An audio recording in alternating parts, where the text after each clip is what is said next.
Bismillah, Assalamualaikum warahmatullahi wabarakatuh. Innal hamdalillah nahmaduhu wa nasta'inu wa nastaghfiruh wa na'udzu billahi min syururi anfusina wa min sayyiati a'malina may yahdihillahu fala mudhillalah wa may yudlilhu fala hadiyalah. Wa asyhadu an la ilaha illallah wahdahu la syarikalah la nabiyya ba'dah. Amma ba'd. Yang terhormat Bapak Aris Mahmudi MA selaku dosen mata kuliah Teosofi. Pertama-tama, yang paling utama yang harus diutamakan, marilah kita panjatkan puja dan puji syukur kita atas kehadirat Allah Subhanahu wa taala yang menciptakan Adam tanpa orang tuanya, yang menciptakan Isa tanpa bapaknya, yang menciptakan langit tanpa tiang, yang menciptakan planet-planet tanpa bergelantungan, dan yang telah menciptakan kita sebagai manusia walaupun hanya setetes air nutfah. Salawat serta salam semoga tercurahkan kepada baginda Nabiullah Muhammad SAW yang telah membawa Islam ini dari zaman kegelapan ke zaman terang benderang. Perkenalkan, nama saya Fajar Dwi Kisyahan dari program studi Pendidikan Agama Islam Universitas Islam Negeri Maulana Malik Ibrahim Malang. Saya akan menjelaskan kitab Minhajul Arifin dari bab 10 sampai bab 18. Bab yang ke-10 yaitu membahas babut tabarruz. Wa iza tabarrasta liqada'i wa tariqa fa'tabir. Jika Anda sedang buang air besar, maka hendaknya Anda renungkan bahwa membuang najis itu merupakan kebahagiaan. Fa innar rahata fi izalatin najasah wastanji wa nakis ra'sa himmatika wa aghliq babal kibri waftah baban nadmi wajlis ala bisatin nadama. Kemudian beristinja sambil meninggalkan tingginya cita-cita, menutup pintu takabur, membuka lebar-lebar pintu penyesalan, dan duduk di atas lantai kekecewaan. Wajtahid fi isari amrihi wajtinabi nahyihi was-sabri ala hukmihi waghsil syarraka bitarkil ghadabi wasyahwati wasta'mir raghbata warrahbah fa inna Allah ta'ala madaha qauman. Setelah itu berusahalah sekuat tenaga untuk mementingkan perintahnya dan menjauhi larangannya, bersabar atas hukum-hukumnya, mencuci keburukan dengan meninggalkan marah dan syahwat, mengamalkan ayat-ayat yang memberi harapan serta merenungi ayat-ayat yang mengandung ancaman, sebab Allah memuji kaum yang demikian. Faqala innahum kanu yusari'una fil khairati wa yad'unana raghaban wa rahaban wa kanu lana khashi'in. Allah Subhanahu wa taala berfirman, sesungguhnya mereka adalah orang-orang yang bersegera dalam mengerjakan amal kebaikan, dan mereka berdoa kepada kami dengan penuh harap dan cemas, dan mereka adalah orang-orang yang khusyuk. Quran Surah Al-Anbiya ayat 90.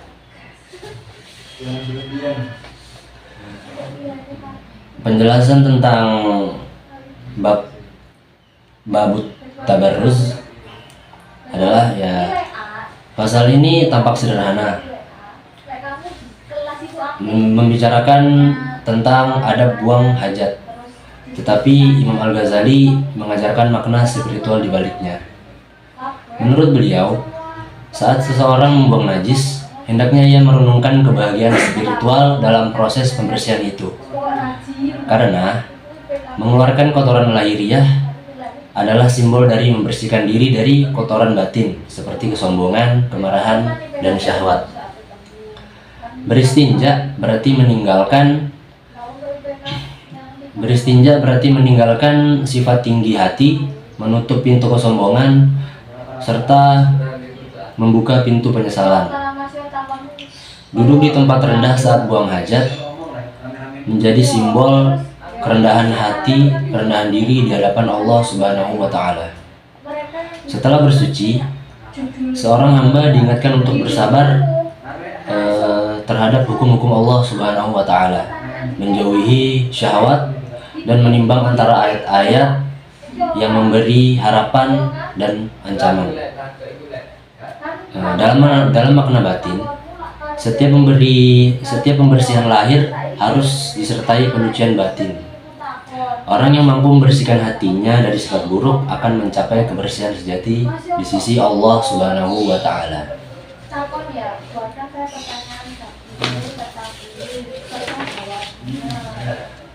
Selanjutnya bab ke-11, yaitu babut thaharah. Iza tatahharta fakaffir fi safwatil ma'i wa riqqatihi wa tathhirihi wa tanzifi. Jika Anda sedang bersuci, lihatlah kejernihan, kelembutan dan kemampuan air untuk menyucikan dan membersihkan. Fa inna Allah ta'ala ja'alahu mubarakan. Sesungguhnya Allah menjadikan air penuh keberkahan. Faqala wa nazzalna minas samaa'i ma'an mubaraka. Allah Subhanahu wa taala berfirman, dan kami turunkan air dari langit penuh keberkahan. Quran surah Qaf ayat 9. Fasta'milhu fil a'dha'il lati faradallahu 'alaika tathhiraha. Pergunakanlah air untuk anggota-anggota tubuh yang diperintahnya untuk disucikan. Wal takun safwatuka ma'allahi ka safwatil ma'i faghsil wajha qalbika 'anin nazari ila ghairillah waghsil yadaka 'anil imtidadi ila ghairihi wamsah ra'saka 'anil iftikhari bi ghairihi waghsil rijlaika 'anis sa'i li ghairihi wahmidallaha 'ala ma alhamaka min dinihi. Mensucikan diri karena Allah bab kesucian air itu sendiri. Bersihkan wajah hati Anda dari pandangan selainnya. Basuhlah tangan dari hak orang lain dan usaplah kepala Anda dari bangga selainnya. Lalu bersihkan kedua kaki Anda dari langkah selainnya dan bersyukurlah kepada Allah yang telah mengilhamkan agama kepada Anda.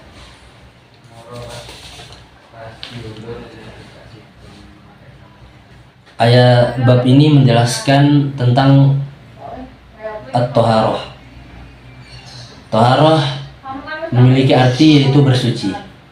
Bersuci bukan hanya tentang membersihkan tubuh dari kotoran, tetapi juga mensucikan hati dan jiwa dari segala sesuatu selain Allah.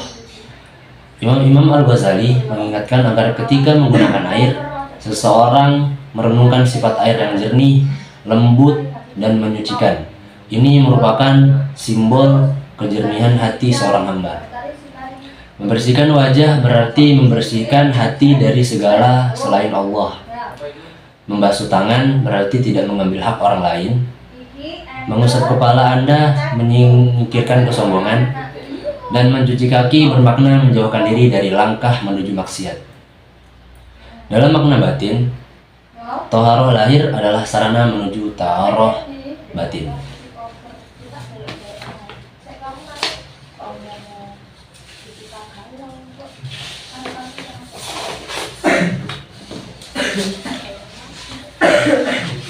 Selanjutnya bab ke-12, babul khuruj. Fa iza kharajata min manzilika ila masjidika, jika Anda keluar dari rumah hendak menuju ke masjid, fa'lam anna lillahi ta'ala huquqan 'alaika yalzamuka ada'uha min zalika as-sakinatu wal waqaru wal i'tibaru bi khalqillahi birrahim wa fajrihim.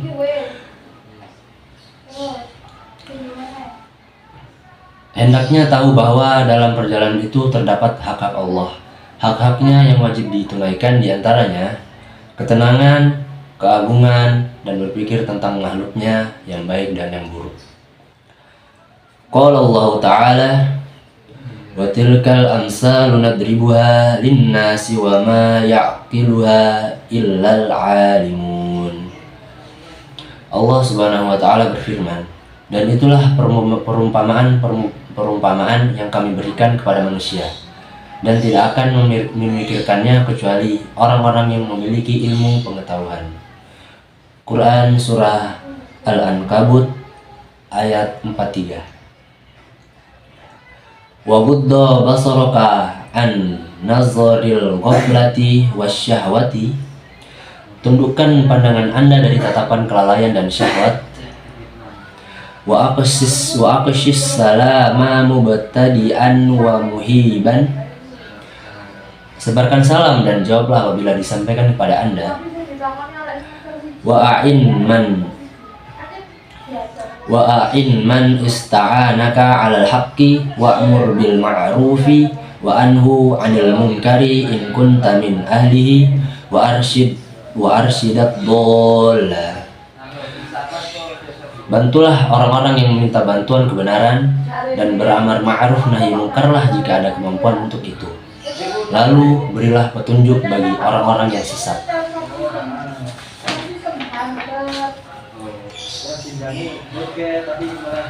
Bab ke-12 Babul Huruj, yaitu menjelaskan tentang keluar rumah. Setiap langkah keluar rumah memiliki hak Allah, seperti menjaga adab, menundukkan pandangan, dan tidak menatap dengan syahwat.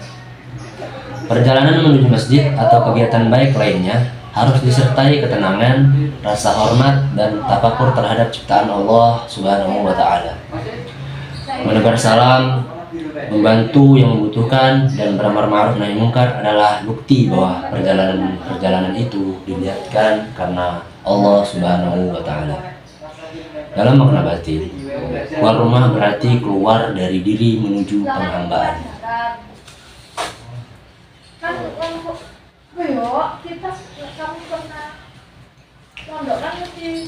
Bab selanjutnya, bab ke-13, yaitu babu dukhulil masjid. Faiza balagta babal masjid, jika Anda telah sampai di depan pintu masjid, fa'alam annaka qasadta baita malikin azimin qadruhu la yaqbalu illa at-tahira. Sadarlah bahwa Anda bermaksud memasuki istana Raja Agung. Sang Raja tidak akan menerima seseorang kecuali ia suci. Wala yas'adu ilaihi illal khalis, dan seseorang tidak akan naik menjumpainya kecuali ikhlas. Fafakkir fi nafsika man anta wa liman anta wa aina anta wa min ayyi diwanin yakhruju ismuka fa izas taslahta nafsaka li khidmatihi fadkhul falakal izinu wal aman.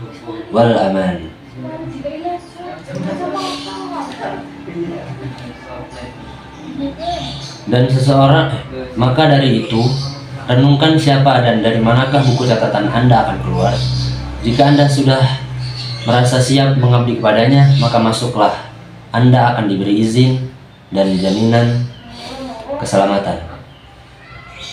Wa illa faqif waqufa muttarin qadin qata'at anhul khiyalu wa saddat anhus subulu fa iza alimallahu min qalbikal ilji'a Faiza alimallahu min qalbikal iltija'a ilaih azina laka fatakunu anta bila anta. Apabila tidak, berhentilah sebab jalan akan tertutup bagi Anda. Kemudian ketika Allah mengetahui bahwa hati Anda benar-benar telah kembali kepadanya, Dia akan memberikan izin, dan saat itu juga Anda bukan lagi Anda. Wallahu yarhamu 'abdahu wa yukrimu dhaifahu wa yu'ti sa'ilahu wa yubirrul mu'rida anhu fa kaifal muqabilu ilaihi. Sebab Allah tengah menerima dan menjamu tamunya, serta akan memberi segala permintaan yang akan diajukan kepadanya. Lalu, bagaimana cara yang pantas untuk menghadap kepadanya?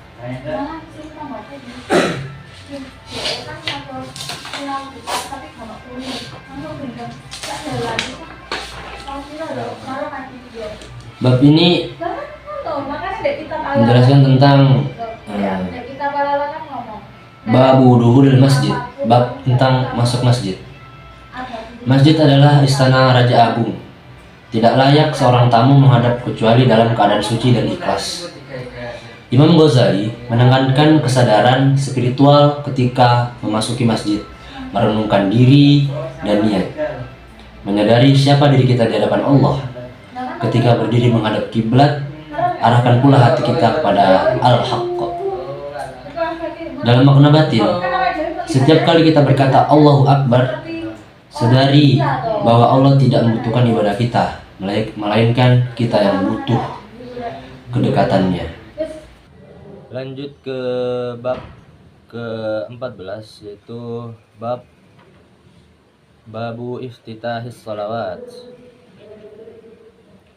Fa iza istaqbilta biwajhikal qiblata, jika wajah Anda telah menghadap kiblat, istaqbil biqalbikal haqq, hadapkan hati Anda kepada al-haqq. Wala tambasit falasta min ahlil imbisati, dan jangan menoleh ke sana kemari, karena saat itu tidak lagi pantas berbuat demikian. Wazkur wuqufaka baina yadayhi yawmal ardil akbari waqif ala qadamal khawfi war raja'i warfa' qalbaka 'anil nazari 'ala dunya wal khalqi wa arsil himmataka ilaihi fa innahu la yaruddul abqa wa la yukhayyibus sa'il. Ingatlah bahwa wukuf Anda saat itu seperti wukuf nanti di hadapannya pada saat hari kiamat. Wukuf di atas dua kaki harap dan cemas. Kosongkan hati kepadanya, karena Dia tidak akan menolak permintaan atau permohonan seseorang. Fa iza qulta Allahu Akbar fa'lam annahu la yahtaju ila khidmatika lahu wa zikrika iya, li'annal hajata min jablatil fuqara wa zalika simatul khalqi wal ghaniyyu min sifati zati wa innama wazzafa ala abdihi wazaifa liyuqarribahum biha ila afwi wa rahmati wa yub'idahum biha min sukhtihi wa uqubatihi.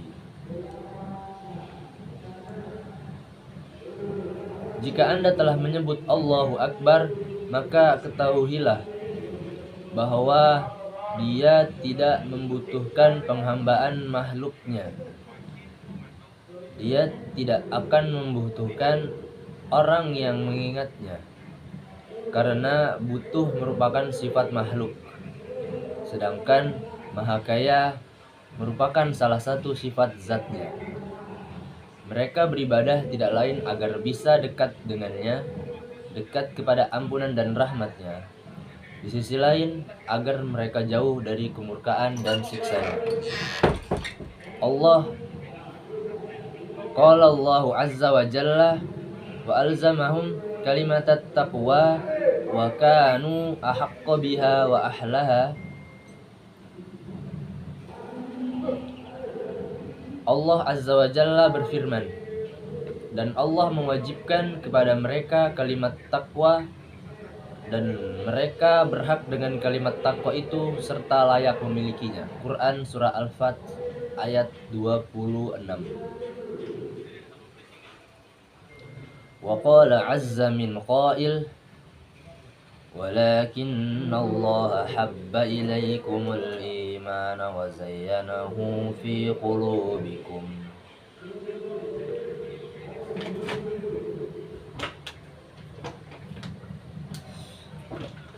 Akan tetapi Allah menyukai iman bagimu dan Dia menjadikannya sebagai hiasan di dalam hatimu. Quran Surah Al-Hujurat ayat 7. Washkurullah iz ja'alaka ahlan lil wuqufi baina yadayhi fa innahu ahlut taqwa wa ahlul maghfirah ahlu an yattaqihi khalquhu fayaghfiru liman ittaqahu. Hendaknya Anda bersyukur kepadanya, sebab Dia menjadikan Anda mampu berdiri di hadapannya, dan orang yang diberi hak untuk berdiri di hadapannya adalah seperti yang difirmankannya, orang yang takwa dan orang yang memperoleh ampunan. Quran Surah Al-Mudaththir ayat 56. Dengan demikian, dia menjadi orang yang dijaga akhlaknya oleh Allah Subhanahu wa Ta'ala, dan Dia mengampuni siapa yang bertakwa kepadanya.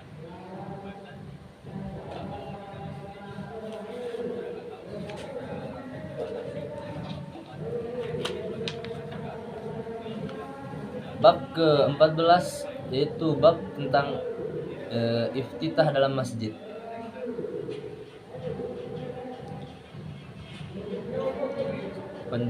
Setelah seorang hamba memasuki masjid, istana sang Raja Agung, dan bersiap menunaikan sholat, maka tahap iftitah adalah pintu gerbang menuju hadirat Allah Subhanahu wa Ta'ala. Imam Al-Ghazali mengajarkan bahwa pada saat ini bukan hanya tubuh yang harus menghadap kiblat, tetapi juga hati harus menghadap Allah tanpa berpaling sedikit pun kepada selainnya.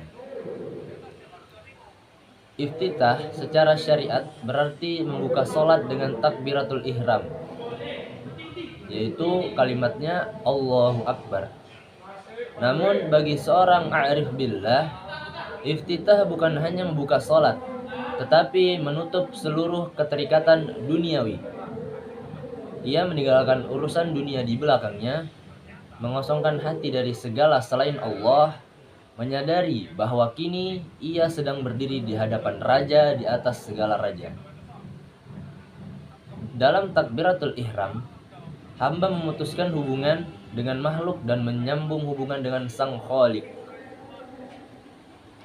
Imam Al-Ghazali juga menegaskan, jika wajahmu telah menghadap kiblat, maka hadapkan pula hatimu kepada yang al-haq.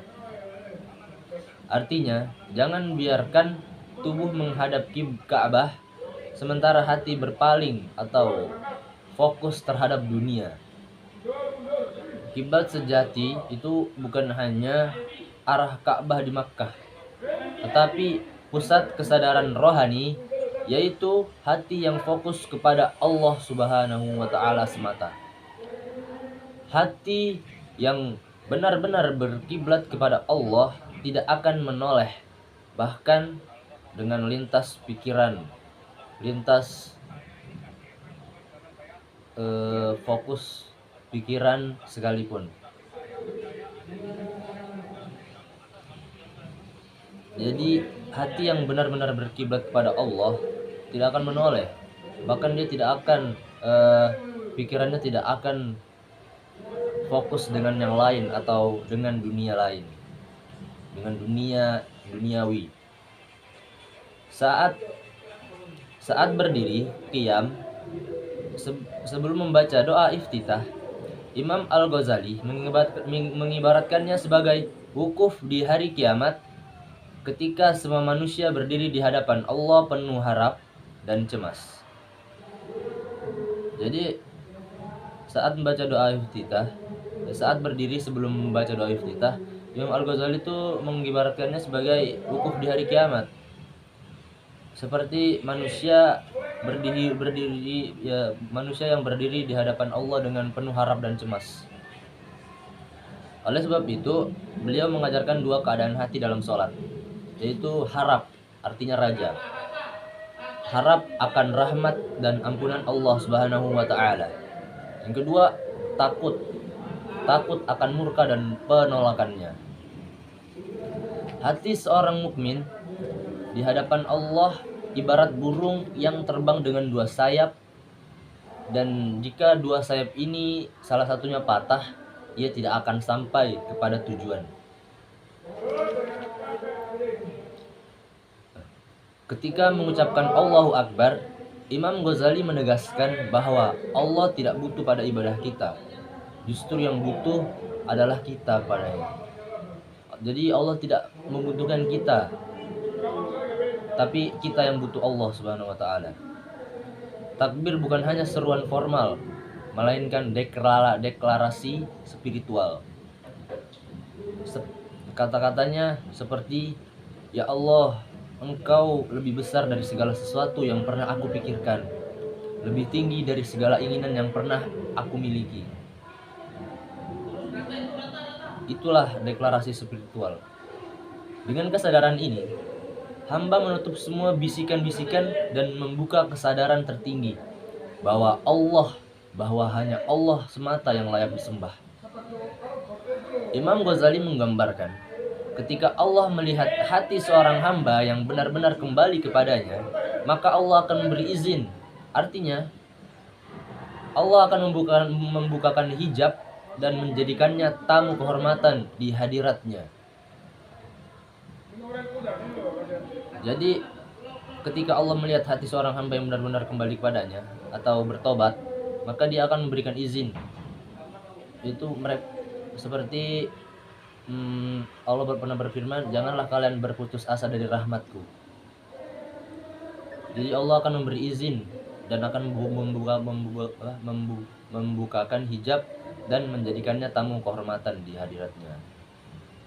Kecuali dosa-dosa besar seperti syirik, itu dosa yang sangat besar yang tidak bisa diampuni. Pada saat itu, kata beliau, engkau bukan lagi engkau. Maksudnya, diri pribadi lenyap dalam kesadaran ilahi. Fana fillah, fana fi Allah. Yang tersisa hanyalah kesadaran bahwa segala sesuatu terjadi karenanya dan untuknya. Apabila seseorang menunaikan iftitah dengan hati yang hadir, akan menghasilkan buah. Jadi ketika kita menunaikan iftitah dengan sempurna, maka ada hasil atau buah dari perlakuan tersebut, yaitu ia akan memperoleh kehusyukan sepanjang sholat. Jiwanya tenang karena yakin sedang berhadapan dengan Allah Subhanahu wa Ta'ala. Dan ketika selesai sholat, ia keluar dari masjid dengan hati yang disucikan, seperti bayi yang baru dilahirkan. Allah berfirman, dan Allah mewajibkan kepada mereka kalimat takwa. Mereka berhak dan layak memilikinya. Quran surah Al-Fat ayat 26. Secara sufistik, iftitah bermakna membuka tabir antara hamba dan Tuhannya. Salat menjadi mi'raj ruhani. Setiap takbir adalah satu langkah menuju kedekatan, dan setiap ayat yang dibaca adalah percakapan antara dua kekasih. Jadi itulah penjelasan dari babu iftitahis sholawat. Selanjutnya bab 15, yaitu babul qiraah. Qala Allah Ta'ala, fa iza qara'tal Qur'ana fasta'iz billahi minasy syaithanir rajim. Innahu laisa lahu sultanun 'alal ladzina amanu wa 'ala rabbihim yatawakkalun. Allah Subhanahu wa Ta'ala berfirman, jika engkau membaca Al-Quran, maka mohonlah perlindungan darinya dari godaan setan yang terkutuk. Sesungguhnya setan tidak memiliki kekuatan terhadap orang-orang yang beriman dan kepada Tuhannya mereka bertawakal. Quran Surah An-Nahl ayat 99. Qala Allah Ta'ala, innama sultanuhu 'alal ladzina yatawallawnahu. Allah juga berfirman, kekuasaan setan hanya sebatas kepada orang-orang yang berpaling darinya. Quran Surah An-Nahl ayat 100.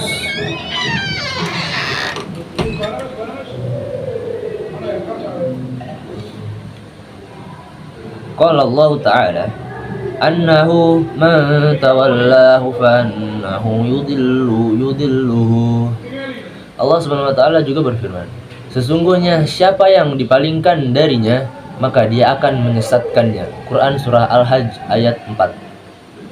Wazkur ahdallahi 'alaika wa mitsaqahu fi wahyi wa tanzilihi. Ingatlah terhadap janji dan ikatan Allah yang ada di dalam wahyu dan tanzilnya.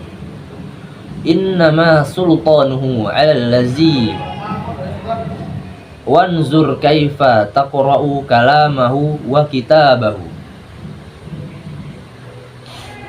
Dan lihatlah bagaimana Anda membaca kalam dan tulisannya.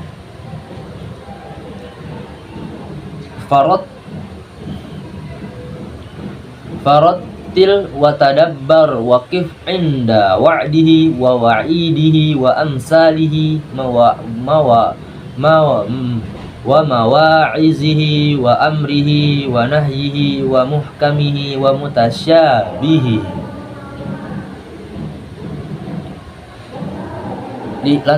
Kemudian lantunkan dan renungkan bagaimana Anda menyikapi ayat-ayat yang berisi peringatan, janji, pesan, nasihat, perintah, dan larangannya.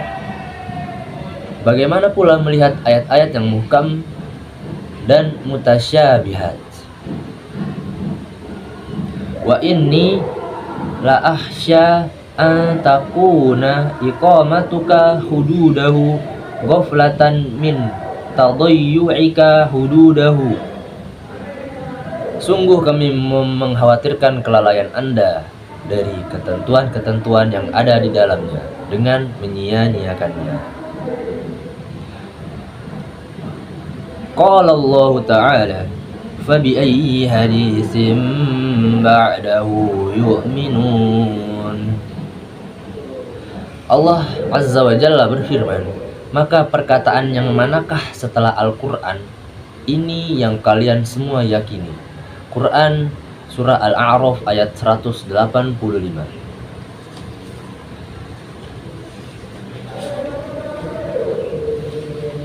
Bab ini menjelaskan tentang membaca Al-Quran. Membaca Al-Quran bukan hanya melafalkan huruf, tapi juga merenungi isi dan pesan-pesannya.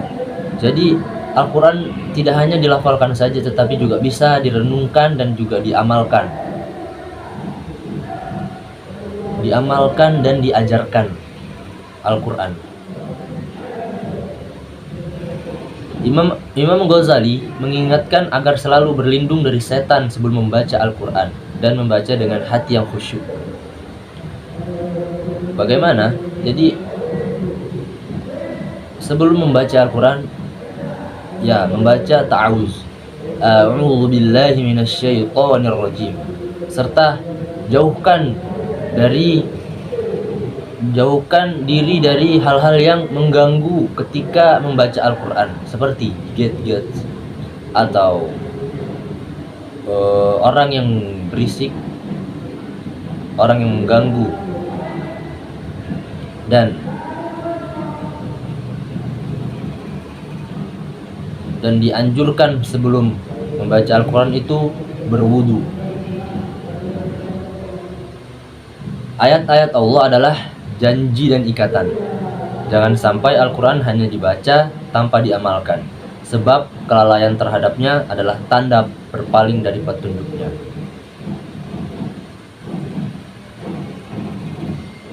Dalam makna batin, Membaca Al-Quran itu adalah berdialog langsung kepada Allah. Jadi membaca Al-Quran itu termasuk atau sudah termasuk berdialog dengan Allah Subhanahu wa Ta'ala. Lanjut ke bab ke-16, yaitu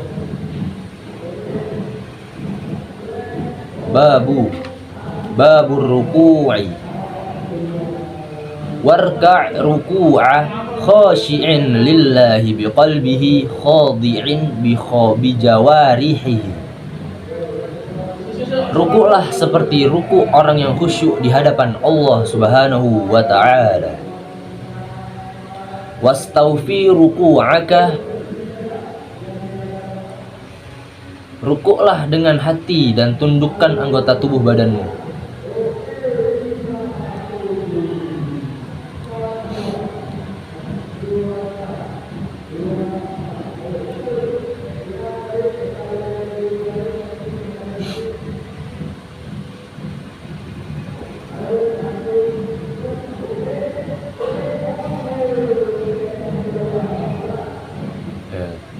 Bab selanjutnya yaitu lanjut ke bab selanjutnya, bab ke-16, babur ruku'i. Warka' ruku'a khashi'in lillahi biqalbihi khadi'in biwajarihi. Rukuklah seperti rukuknya orang yang khusyuk di hadapan Allah Subhanahu wa Ta'ala. Rukuklah dengan hati dan tundukkan anggota tubuh Anda. Wastaufi ruku'aka wankhit an himmatika fil qiyami bi amrihi fa innaka la taqduru ala adai fardihi illa bi aunihi wa la tablughu daro ridwanihi illa bi rahmatihi wa la tastati'ul imtina'a min ma'siyatihi illa bi ismatihi wala tanju min azabihi illa bi'afwihi. Sempurnakan ruku dan tinggalkan apa yang menjadi pikiran Anda demi fokus perintahnya. Demi melaksanakan perintahnya. Sesungguhnya Anda tidak akan mampu menunaikan ibadah fardu kecuali dengan pertolongan Allah Subhanahu wa Ta'ala, dan tidak akan mencapai keridhoannya kecuali dengan rahmatnya. Anda juga tidak akan mampu menjauhi perbuatan maksiat kecuali dengan ismah, yaitu penjagaannya, dan tidak akan selamat dari siksaannya kecuali dengan ampunannya. Qala Rasulullah sallallahu alaihi wasallam, la yadkhulal jannata ahadun bi'amalihi. Qalu wala anta ya Rasulullah. Qala wala ana illa an yataghammadani Allahu birahmatihi. Rasulullah sallallahu alaihi wasallam bersabda, seseorang tidak akan masuk surga karena amal perbuatannya. Mereka bertanya, tidak juga wahai Anda ya Rasulullah, wahai Rasulullah. Rasulullah menjawab, tidak juga aku, kecuali Allah memberikan rahmatnya kepadaku.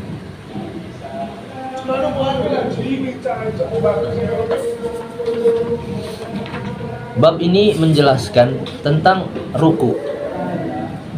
Ruku adalah simbol kerendahan dan ketundukan hati. Seorang hamba yang ruku dengan ikhlas berarti menyerahkan diri sepenuhnya kepada Allah Subhanahu wa Ta'ala. Imam Al-Ghazali menegaskan bahwa seseorang tidak akan mampu beribadah tanpa pertolongannya dan tidak akan selamat dari rahmatnya, dan tidak akan diampuni kecuali dengan ampunannya, kecuali atas izinnya.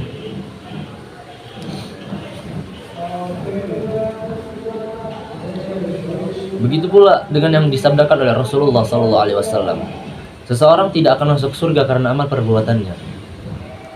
Mereka bertanya, "Tidak juga wahai Anda ya Rasulullah?"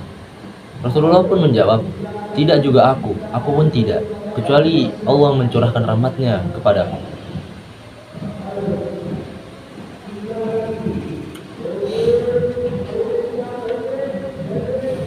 Dalam makna batin, ruku adalah latihan menundukkan ego di hadapan yang maha agung. Lanjut ke bab selanjutnya, bab ke-17, babus sujud.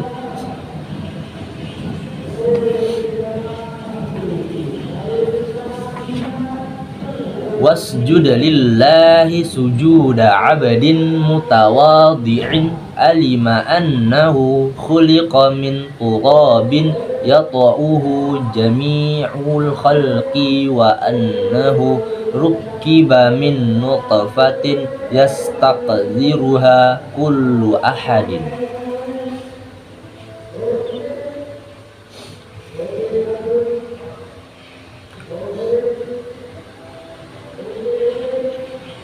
Fa'iza fakkara fi aslihi wa ta'ammala tarkiba jauharihi mimma'in wa tinin izdada lillahi tawadu'an.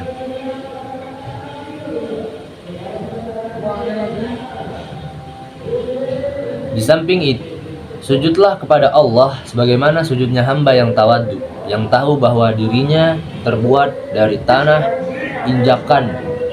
injakan kaki seluruh makhluk,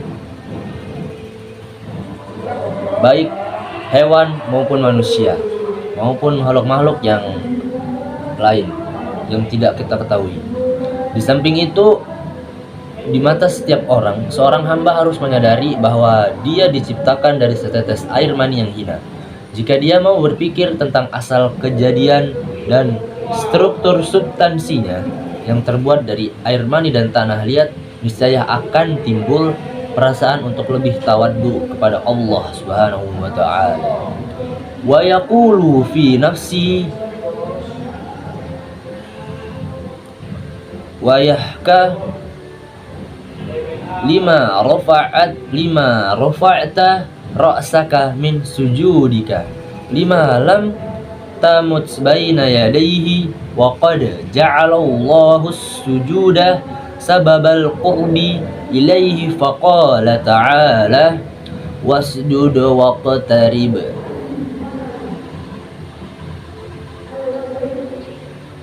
Dia akan berkata dalam hatinya, celakalah engkau, mengapa engkau angkat kepalamu dari sujudmu?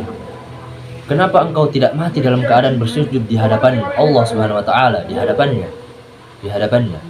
Bukankah Allah Subhanahu wa ta'ala menjadikan sujud sebagai media untuk mendekatkan kepadanya? Bukankah Allah telah berfirman, sujud dan mendekatlah kepadaku? Quran surah Al-Alaq ayat 19. Faman iqtaraba minhu ba'uda min kulli syai'in siwahu wahfaz sifata sujudika fi hazihil ayah minha khalaqnakum wa fiha nu'idukum wa minha nukhrijukum taratan ukhra. Karena itu, barang siapa merasa dekat dengannya dan jauh dari selainnya, jagalah sifat-sifat sujud seperti yang tertera dalam ayat minha khalaqnakum wa fiha nu'idukum wa minha nukhrijukum taratan ukhra. Dari tanah kami jadikan kalian semua dan kepadanya kami akan kembalikan. Dari tanah kami jadikan kalian semua dan kepadanya juga akan kami kembalikan. Dan darinya akan kami keluarkan lagi. Quran surah Toha ayat 55. Wastaghni billahi an ghairihi fa innahu ruwiya 'anin nabiy sallallahu alaihi wasallam annahu qala Qala Allahu tabaraka wa ta'ala la attali'u ala qalbi 'abdin fa'lamu minhu hubbal 'amali bitta'ati illa tawallaitu taqwimahu wa siyasatahu. Karena itu memohonlah pertolongannya dan dalam berhubungan dengan yang lain. Sebab dalam sebuah hadis Nabi meriwayatkan, dalam sebuah hadis Nabi bersabda, Allah Subhanahu wa taala berfirman, Allah tidak melihat hati seorang hamba, kemudian aku lihat di dalamnya terdapat sebiji sawi amal untuk taat kepadaku, kecuali aku bantu meluruskan dan mengaturnya.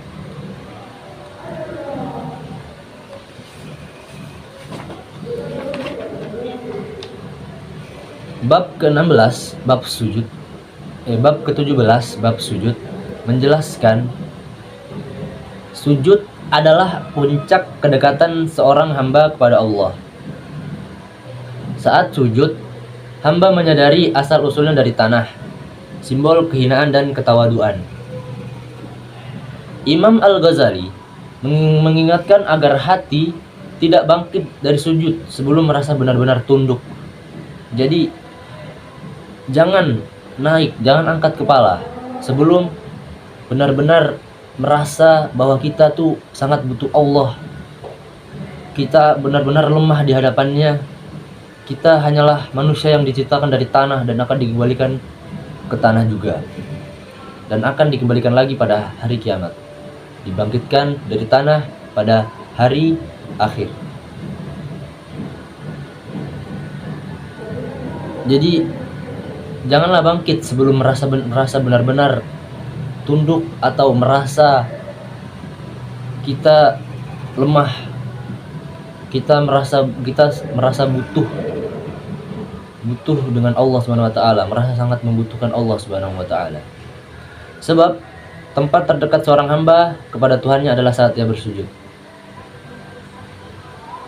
Jadi tempat terdekat kita itu adalah saat sujud. Jadi saat bersujud maka juga dianjurkan untuk berdoa. Jadi saat kita bersujud, kita berbisik ke tanah, terdengar sampai ke langit. Jadi jangan hanya sujud ketika kita sedih doang, sedih saja. Jangan hanya sujud ketika kita sedang terjatuh, sedang mendapatkan masalah atau ujian yang berat. Ketika kita sudah mendapatkan kesenangan atau sudah keluar dari masalah tersebut, kita lupa bersujud kepadanya. Justru itu perbuatan yang sangat salah. Jadi meskipun kita dalam keadaan senang, maka kita pun jangan lupa bersujud kepada Allah Subhanahu wa taala. Karena jika kita lupa kepadanya, maka Allah juga akan lupa dengan kita. Jangan hanya ingat Allah bersujud ketika kita jatuh dalam masalah, dalam kesedihan. Tapi jugalah bersujud ketika kita mendapatkan kabar gembira, kabar baik dan kesenangan. Karena semua itu hanyalah titipan Allah Subhanahu wa taala. Jangan sampai kita lalai, kita lupa bersujud dengan masalah yang kita hadapi, masalah kesenangan maupun masalah kesedihan. Jadi tetap bersujud karena kitalah yang membutuhkan Allah, bukan Allah yang butuh kita. Dalam makna batin, sujud adalah kehancuran ego dan penyatuan kehendak hamba dengan kehendak Allah. Jadi sujud adalah itu kita menghancurkan ego kita, kehancuran ego, kita tidak sombong, dan penyatuan kehendak hamba dengan Allah. Jadi kita Sujud itu adalah bentuk kehancuran kita, menghancurkan ego dan penyatuan kehendak kita sendiri. Karena setan tidak masuk surga, dikeluarkan dari surga itu karena dia tidak mau bersujud. Dia egonya tidak hancur karena dia masih memiliki sifat sombong, masih memiliki ego yang tinggi bahwa dialah yang lebih baik. Dia diciptakan dari api, dia merasa lebih baik dan dia tidak ingin. Jadi sujud itu adalah kehancuran ego dan penyatuan kehendak hamba dengan kehendak Allah Subhanahu wa taala. Selanjutnya bab ke-18 yaitu babut tasyahud. Wat tasyahhudu sana'un wa syukrun lahu wa ta'arrudun limazidi fadlihi wa dawami karamatihi fakhruj an da'waka wa kun lahu abdan bi fi'lika kama anta abdun lahu bi qaulika fa innahu khalaqaka abdan wa amaraka an takuna lahu abdan kama khalaqaka. Tasyahud adalah al-sana dan puji dan syukur kepadanya, dan merupakan tambahan untuk keutamaan dan kemurahannya. Lepaslah tuntunan dan jadilah Anda seorang hamba dengan amal nyata sebagaimana ikrar lisan Anda, sebab Dia menciptakan Anda sebagai hamba dan memerintahkan Anda untuk mengabdi kepadanya. Qala Allah Ta'ala, wa ma kana lil mu'minin wala mu'minatin idza qadallahu wa rasuluhu amran an yakuna lahumul khiyaratu min amrihim.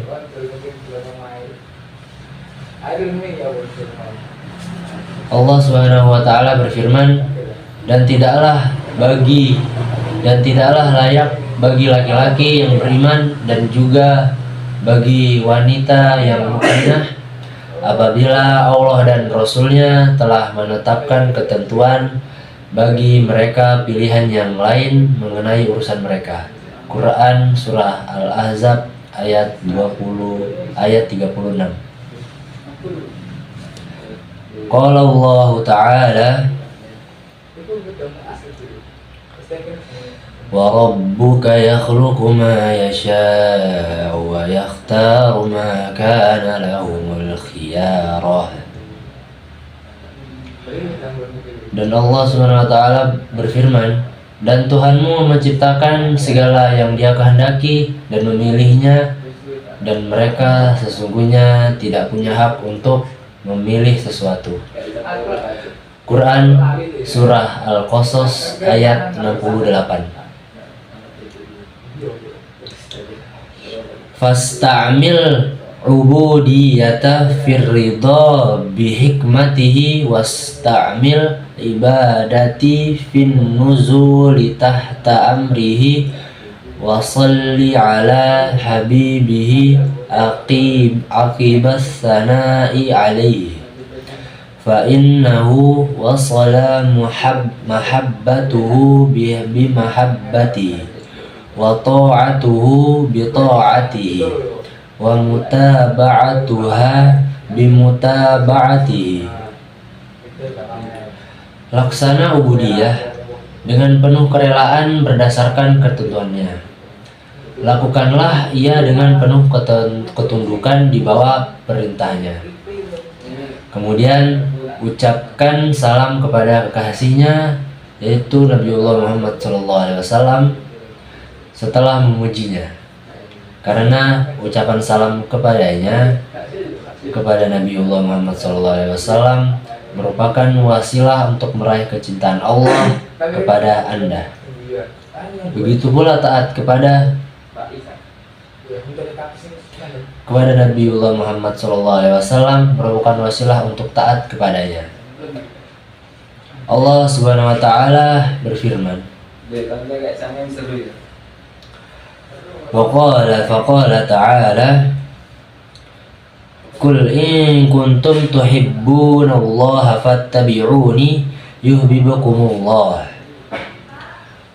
Allah Subhanahu wa taala berfirman, katakanlah wahai Muhammad, jika kalian mencintai Allah, maka ikutilah aku. Niscaya Allah akan mencintai kalian semua. Quran surah Ali Imran ayat 31.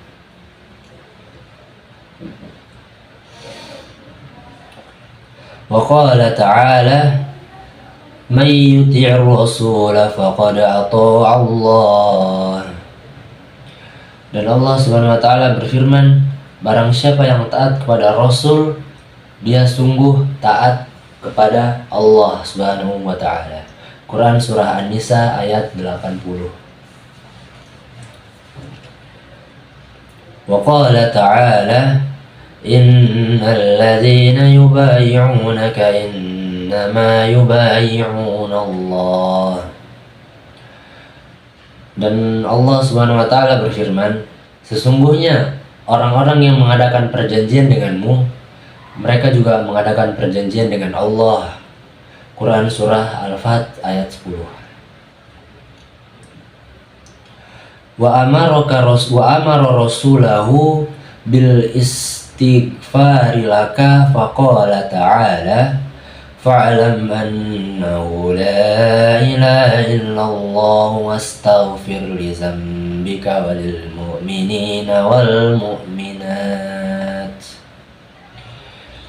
Allah memerintahkan Rasulnya untuk memintakan ampun sebagaimana Allah Subhanahu wa taala berfirman, maka ketahuilah bahwa sesungguhnya tiada Tuhan selain Allah, dan mintalah ampunan untuk dosamu dan untuk dosa laki-laki yang beriman dan wanita-wanita yang beriman.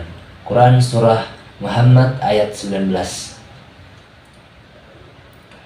Wa amaraka bis salati alaihi faqala ta'ala inna Allah wa malaikatahu yusalluna 'alan nabi ya ayyuhalladzina amanu sallu 'alaihi wa sallimu taslima. Di samping itu, Allah memerintahkan Anda untuk menyampaikan salawat dan salam kepada Rasulullah Shallallahu Alaihi Wasallam, seperti yang difirmankannya. Sesungguhnya Allah dan para malaikatnya sama-sama mengirim salawat kepada Nabi. Wahai orang-orang yang beriman, ucapkanlah salawat kepadanya, serta sampaikanlah salam penuh kesejahteraan. Quran surah Al-Ahzab ayat 56. Wa qala Rasulullah sallallahu alaihi wasallam, man shalla alayya wahidatan sallallahu biha 'ashra. Rasulullah sallallahu alaihi wasallam bersabda, barang siapa yang mengucapkan salawat satu kali kepadaku, Allah akan mengucapkan 10 salawat kepadanya, dan Allah akan memperlakukannya dengan keutamaannya.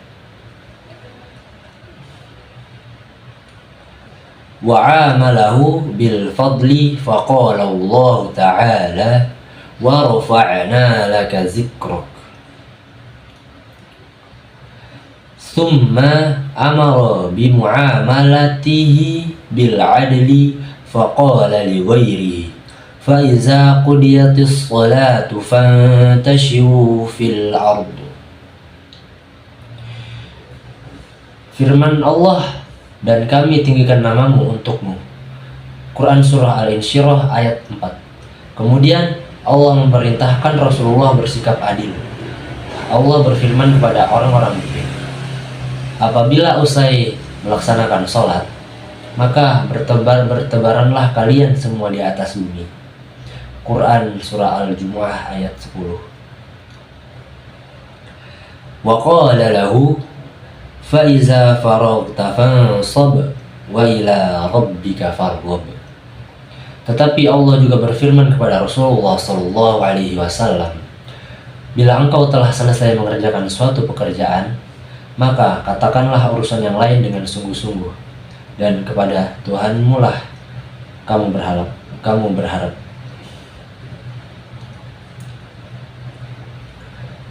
Quran Surah Al-Insyirah ayat 7-8.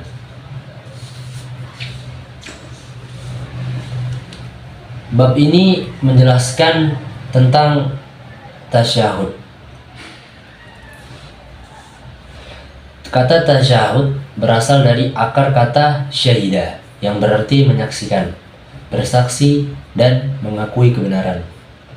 Dalam konteks sholat, tasyahud adalah saat hamba duduk di hadapan Allah sambil mengucapkan kesaksian tentang keesaannya dan kerasulan Nabiullah Muhammad SAW.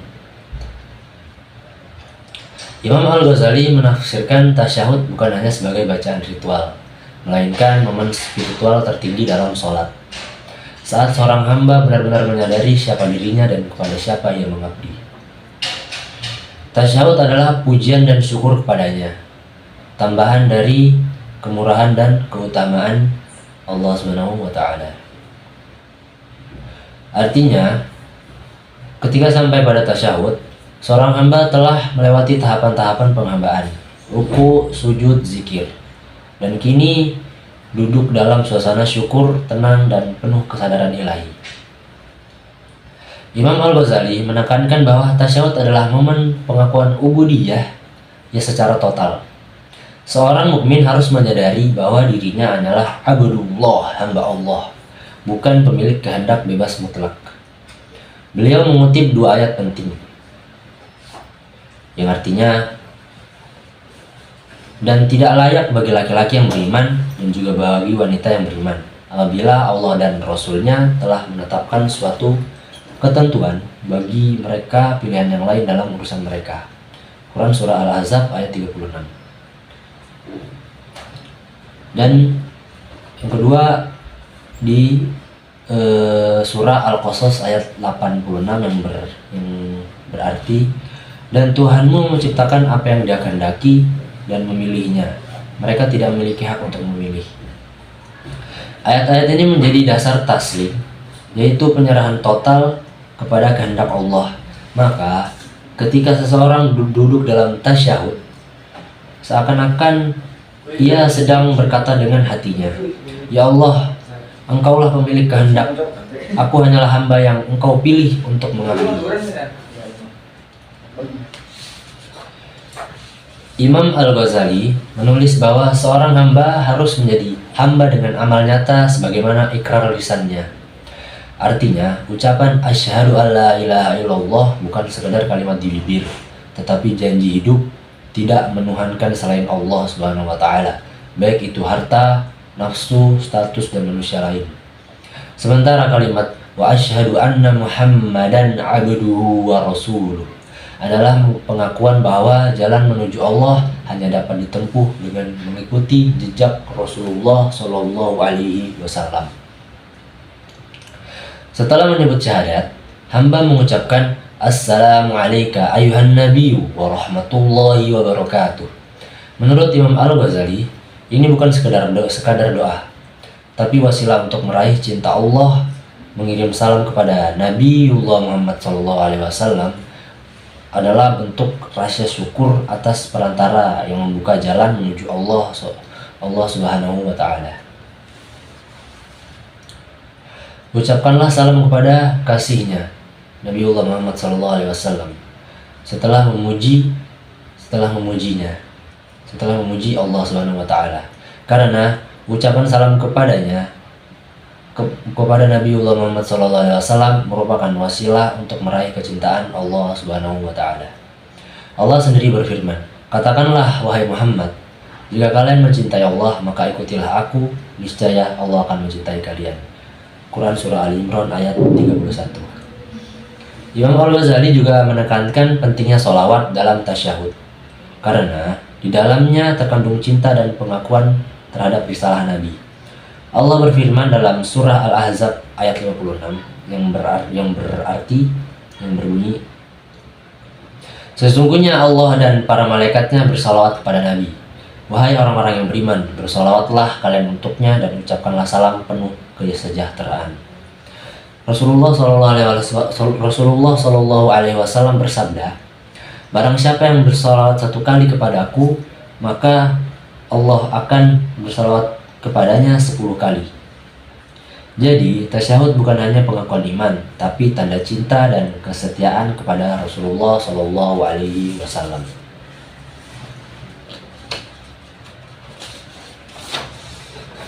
Secara tasawuf, tasyahud adalah tempat kembali setelah fana. Fana ialah peluburan diri dalam kesadaran ilahi.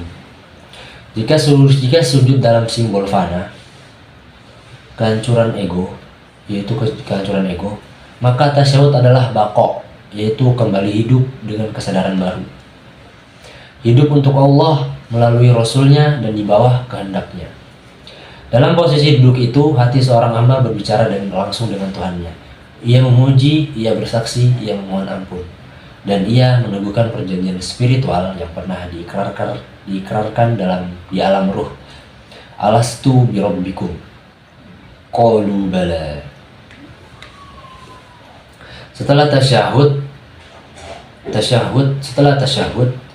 datanglah salam.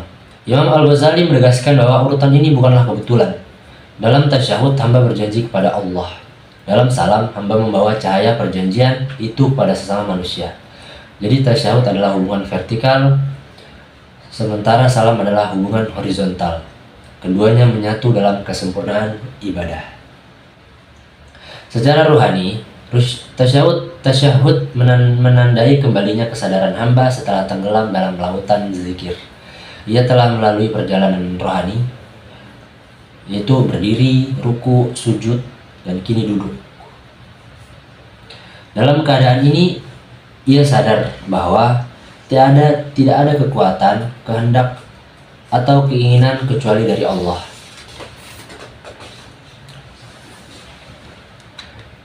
Pesan akhir dari Imam Al-Ghazali, lepaskanlah tuntunan dan jadilah hamba dengan amal nyata sebagaimana ikrar lisannya. Artinya, jangan hanya bersyahadat di mulut, tapi jadikan setiap amal dan keputusan hidup sebagai bukti kesaksianmu. Tasyahud bukan akhir sholat, tapi awal kehidupan rohani setelah perjumpaan dengan Allah Subhanahu wa Ta'ala. Sekian penjelasan dari saya dari kitab Minhajul Arifin.